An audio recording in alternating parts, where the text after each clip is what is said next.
what retirement really means and why you need to act today.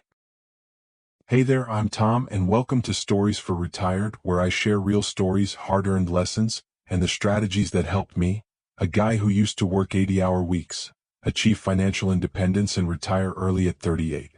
But before I dive into my story, let me hit you with this. At 35, I walked away from a six-figure job, turned down the so-called American dream, just to prove one thing. You don't have to work yourself to death to live a meaningful life. But I lost millions because of stupid mistakes no one warns you about. Today, I'm here to spill those secrets so you don't have to pay the price I did. Take a second and think, what does retirement mean to you? Is it lounging on a beach, sipping a coconut with no bills to worry about? Or is it waking up every day knowing you can travel, volunteer, or finally open that little coffee shop you've always dreamed of? For me, retirement isn't about quitting work. It's about financial freedom, a life where money doesn't call the shots. You work because you want to, not because you have to. I used to think retirement was for rich people or 65-year-old grandparents. Then I stumbled across the FIRE movement, financial independence, retire early. This isn't your grandpa's retirement plan. It's not about scraping by on a few bucks when you're old. It's about strategic planning, aggressive saving, and smart investing so you can retire young, maybe at 40 or even 30. And no, it doesn't mean you stop working entirely. For me, FIRE means the freedom to choose, work on passion projects, travel, or just spend time with family without stressing about money. Here's the truth, the road to financial freedom isn't easy. I made mistakes, had sleepless nights worrying about money, and had to completely rethink how I approached life. I started Stories for Retired because I want to share those lessons with you. I'm not here to sell you a course or some pie-in-the-sky dream. I'm here to tell you the truth, what works, what doesn't, and how you can start today no matter where you are in life. Picture this. You wake up one day, no alarm clock, no work emails, and you know you have enough money to live comfortably for the rest of your life. You can go for a walk in the park, take up painting, or even start that business you've always wanted. That's what I want to help you achieve.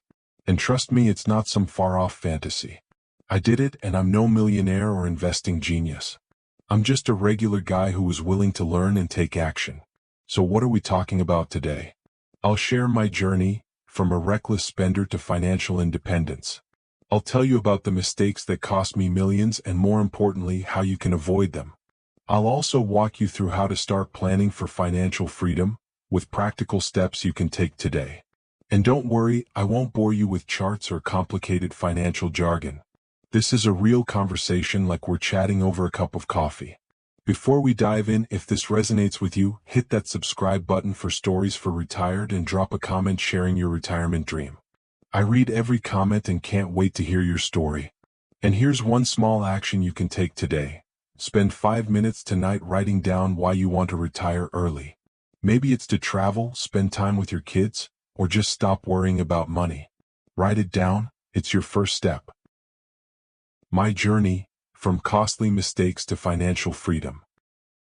Now let me take you through my journey, a roller coaster of mistakes, lessons, and life-changing moments. I grew up in the suburbs of Chicago in a middle-class family. My parents always told me, study hard, get a good job, and everything will work out. But when I hit my 20s and started working, I realized life wasn't that simple. My first job was as a financial analyst at a big company. Starting salary? $75,000 a year? Not bad for a fresh college grad. I thought I'd made it. I bought a brand new Mustang, rented a fancy downtown apartment, and went out to restaurants every weekend. I thought that's what successful people did. But then one day I checked my bank account and saw I had just $2,000 in savings after 3 years of work. I'd spent almost everything I earned. That moment was a wake-up call. I realized I wasn't rich, I was just pretending to be. I was living to pay bills, not to build a future. That's when I decided to change. I started devouring everything I could about personal finance, from Dave Ramsey's books to Mr. Money Mustache's blog. And then I discovered the FIRE movement.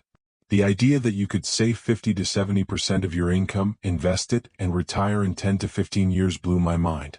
At first, I thought it was impossible. How could I live on just 30% of my income?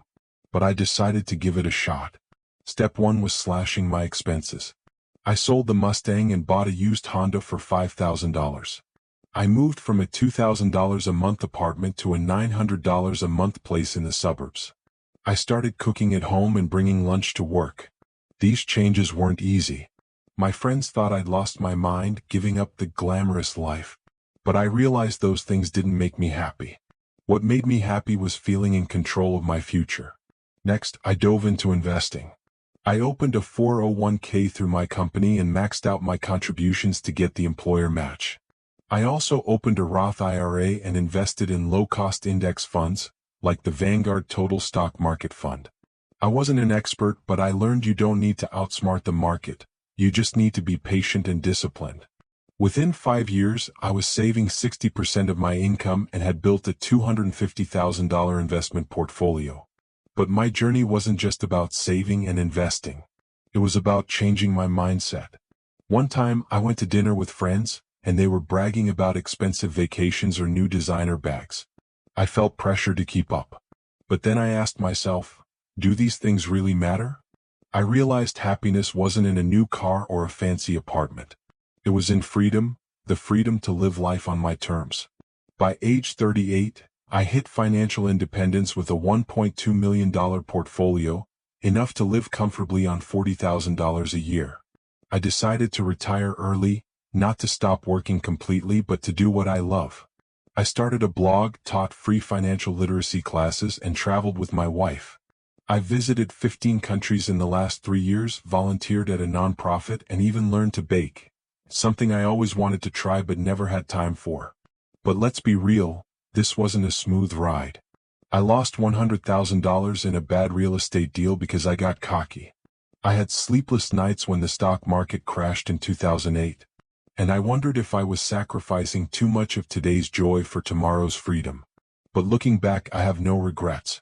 Those mistakes taught me how to do better. Practical advice for you. If you want to start your journey to financial freedom, here are 3 steps you can take today.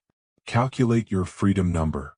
Multiply your annual living expenses, say $40,000, by 25. That's how much you need to retire, $1 million in this case, based on the 4% safe withdrawal rule. Cut one big expense. Maybe move to a cheaper apartment, skip the $5 daily coffee, or cook at home. Saving just $100 a month gives you $1,200 a year to invest. Open an investment account. Start with a low-cost index fund, like Vanguard or Fidelity. Even $100 a month at a 7% annual return grows to $150,000 in 30 years. If you're thinking, Tom, I can't do this, stop right there. I thought the same thing. But financial freedom isn't just for the rich. It's for anyone willing to change their habits and set long-term goals. In the next part, I'll share the biggest mistakes I made, ones that cost me millions, and how you can avoid them. Keep watching, and don't forget to subscribe to Stories for Retired so you don't miss a single video. Are you thinking about retiring early?